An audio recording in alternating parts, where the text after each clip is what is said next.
There's no discrimination. It does not know a face. They don't have the same social abilities. It's not just something like strep throat. How severe those disabilities are really range widely across the spectrum.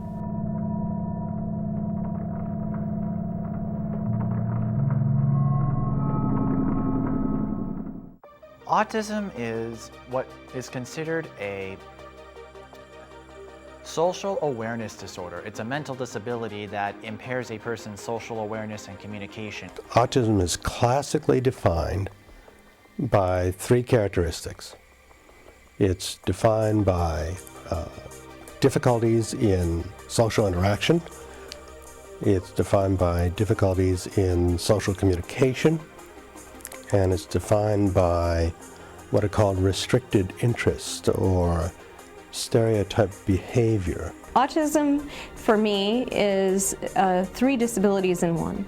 It's a communication disability, a social interaction disability, and it has elements of obsessive-compulsive disorder or repetitive behaviors. A lot of autistic people have these routines that they must follow, and even if there's a slight change in that routine, they become anxious, they just are not adapted to change. It's just so different from mild to severe. You see a huge range from temper tantrums in the 4-year-olds. Think of little boys, literally this is my definition, that little boys would run around, don't have as much control or patience. Sadness and depression at times for older kids.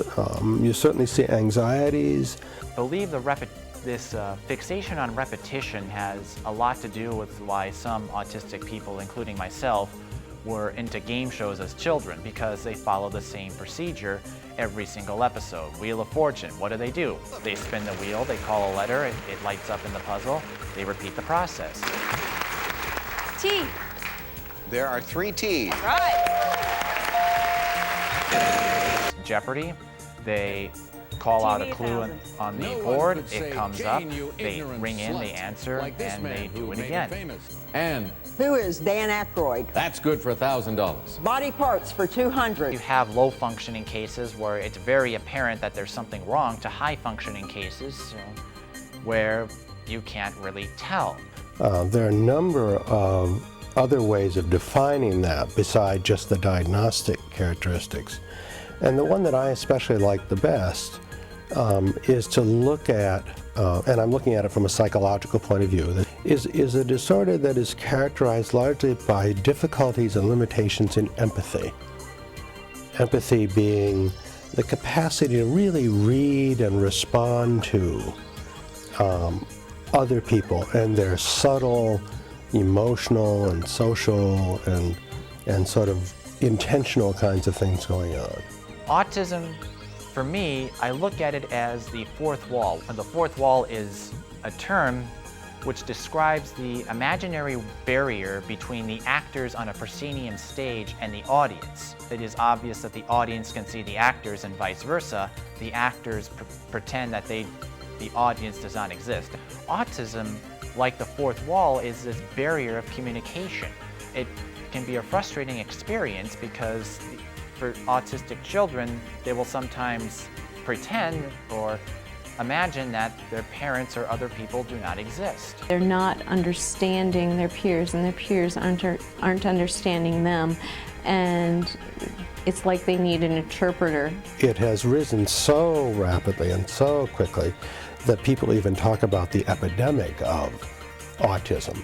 The frustrating thing, the biggest obstacle facing autism is trying to break through that fourth wall. I see not a disability of complete lack of interest in social interaction, but usually a disability that impairs the judgment in making those social interactions. It is the kind of condition that really has big implications throughout a person's life.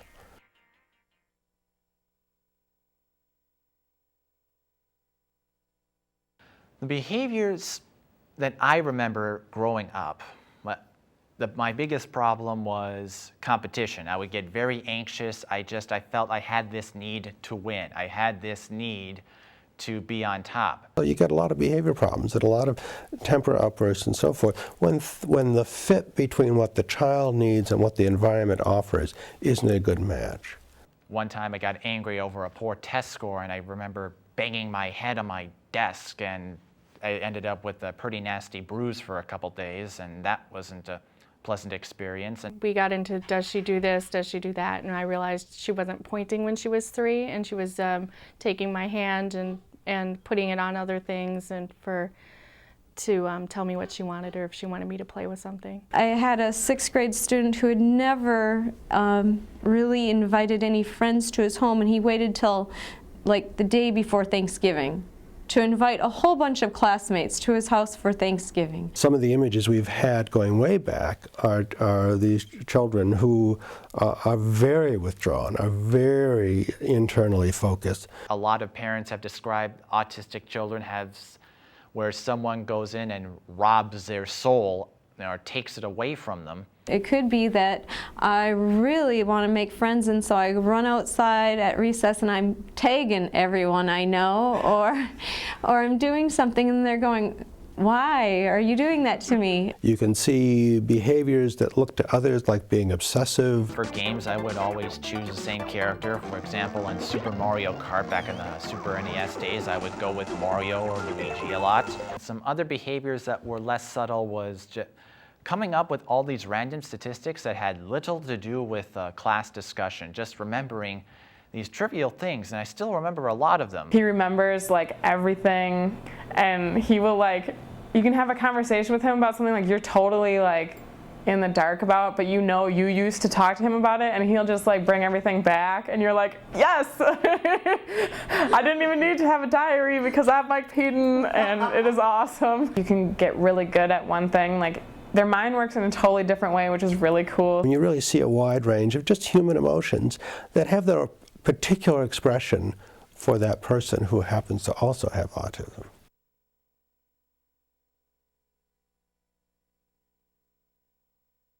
It just seems like a nothing issue, but I do remember it being kind of like weird. I was like not really sure how to act around him. Because I had something that was much more noticeable than others, I was often an easy target for bullying. I've been working with several pre-adolescents and adolescents who are really struggling with trying to understand themselves, and they're beginning to be aware of the fact that they're having difficulty sort of fitting in with other kids in their same age, age group. They tend to have fewer friendships than their general ed peers across the board. In elementary school, I just remember being bombarded with bullying, teasing, and I was not able to understand some of these concepts, and it just kept on going no matter what grade I came in, and all the way from kindergarten through 6th grade. You could have painted a big bullseye on my head. Sometimes for kids in that pre-adolescent, upper elementary to junior high stage, there's a real difficulty of trying to figure out, how do I fit in? Why don't things go as smoothly for me? This was the darkest point in my experience with autism. You have 3 problems that are all colliding and making interaction hard. I haven't really heard anything at this age. I don't think she's had too much trouble with bullies or anything. There's a very difficult situation for them because on the one hand, what they probably need is some self-awareness of what's going on with them. They need to be aware that, no, it isn't their fault. It's not that they're bad. I did not want to be treated any differently than anyone else just because I've got a few loose circuits up here. I always kind of knew something was off with Mike, which is, it's kind of mean, but it's totally true. And like, it's like one of those kids, like even if you don't like them or you don't really understand someone, like you can't just be mean to them or whatever. And so like, not that we'd avoid him, but we wouldn't like go and like be like, Mike, what up? The reasons for the difficulties in making friendships really range. Perhaps experiencing rejection from their peers because of awkward social skills and difficulty understanding rules of interaction. As you get older, more adolescent and into young adulthood, the problems again do with the same kind of developmental problems that everybody has, and that is, who am I? What are my strengths? What can I do well? How do I get along? Do other people like me? I just felt that I was being unfairly punished for something that I had no control over. I mean, we were kind of mean. Like I was pretty mean, like as a freshman. In high school, things got a little bit better. Sophomore year, I joined my high school newspaper and then wrote an article coming out about my autism spectrum disorder, which I received inspiration from another staff writer after she wrote an article coming out about her lesbian identity. I thought, okay, if someone has the courage to do that, then what's stopping me? And I think after that point, things began to change. I always knew something, that he wasn't like quote unquote normal, but at the same time, like just having a reason, then it just makes it easier.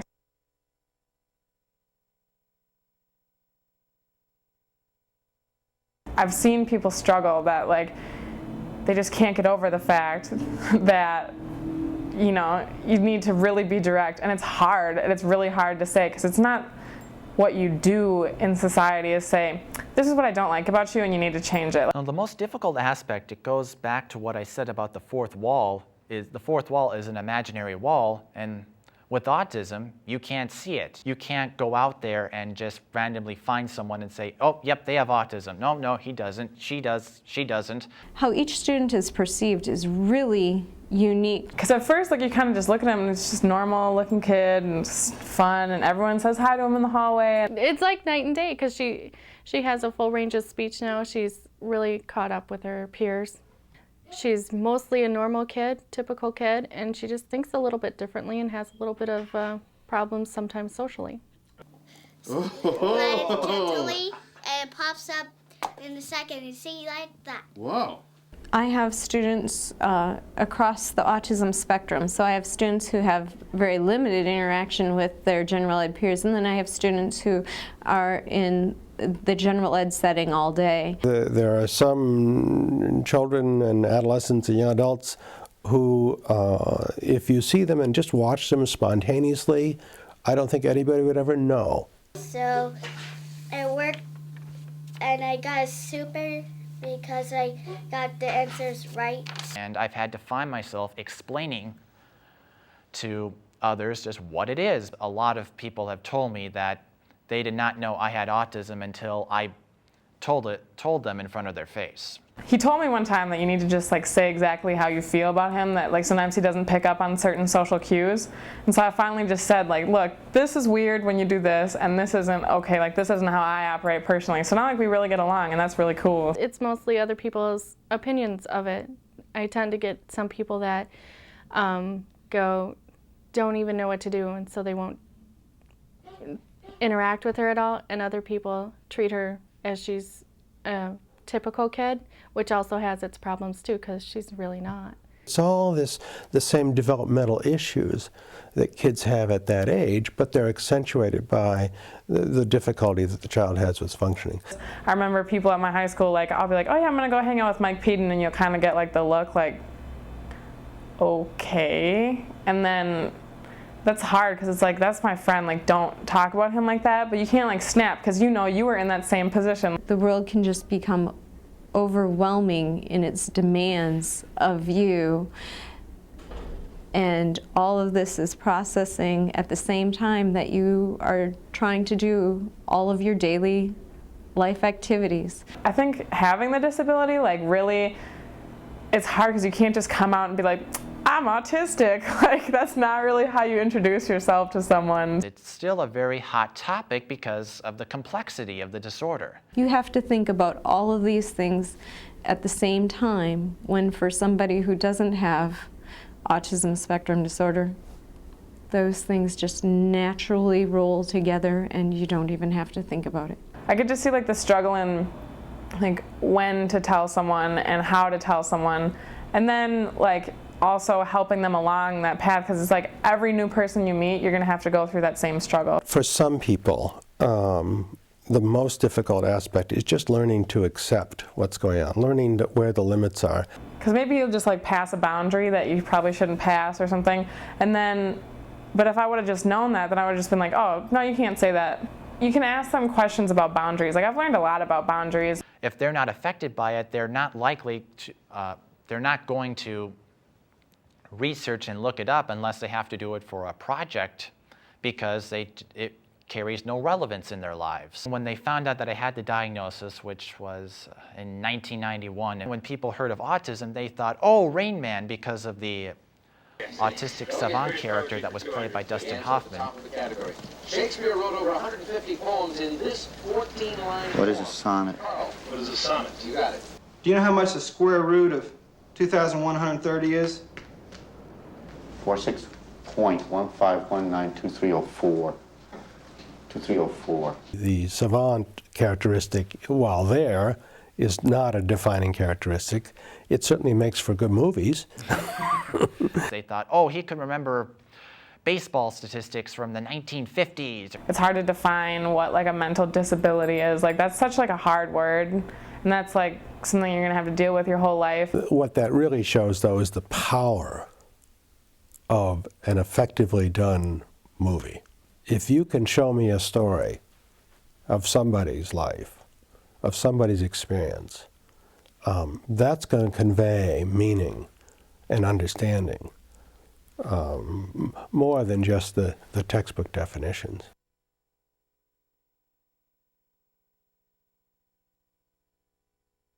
The current research is showing tremendous potential for people with autism when they are identified early on and given appropriate kinds of educational and clinical interventions. My parents essentially worked their butt off. In fact, I think they're still looking for it in their house.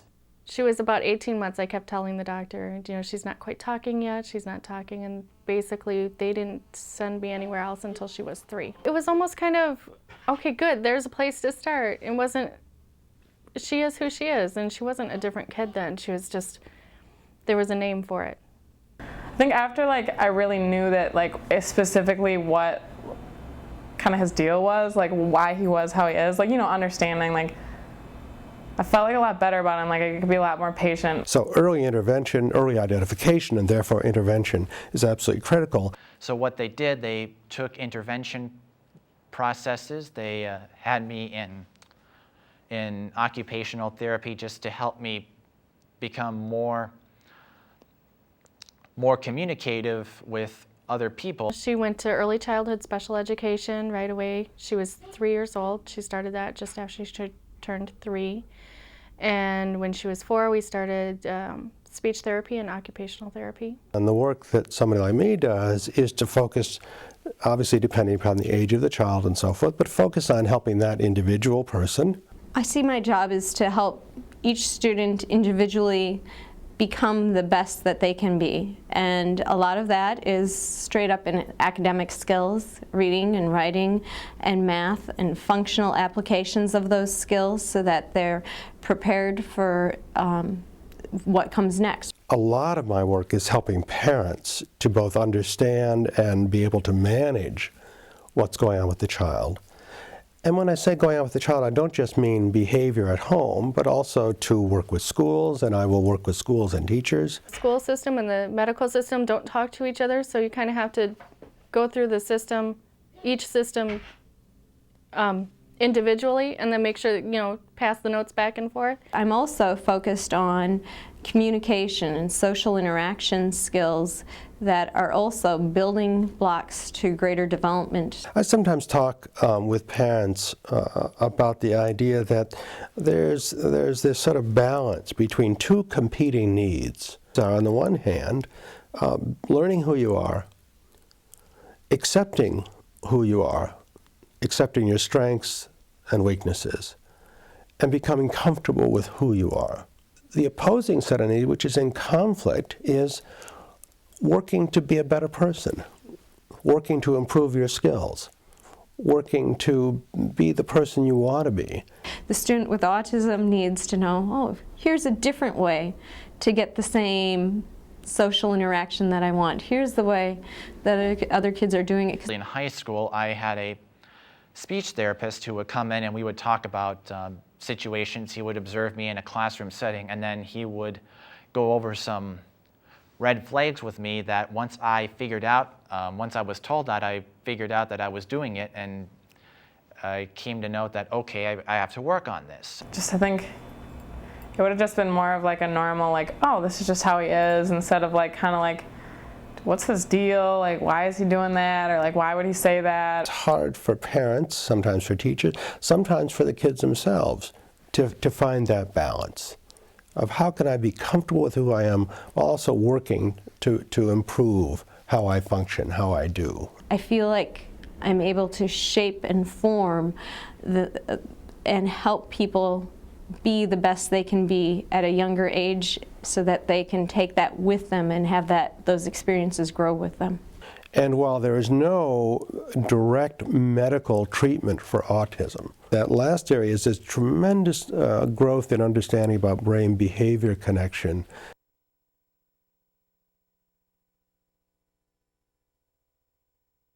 When I started doing this work, there were very few resources.